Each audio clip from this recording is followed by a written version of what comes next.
की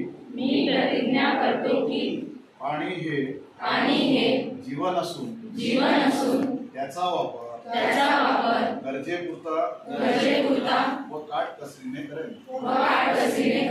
मी पाण्याचा अपव्यय व गैरवापर करणार नाही। नैसर्गिक प्रवाह जलाशय कालवे व पाणी पुरवठ्याच्या पायाभूत सुविधांचे मी रक्षण करेन। पाण्याविषयीचे कायदे व नियमांचे काटेकोरपणे पालन करेन।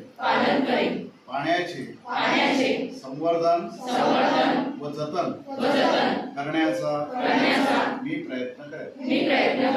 पाण्याची स्वच्छता व पावित्र्य जपणे ही माझी सामाजिक बांधिलकी मानून त्याचे सदैव पालन करेन। जय हिंद, जय महाराष्ट्र।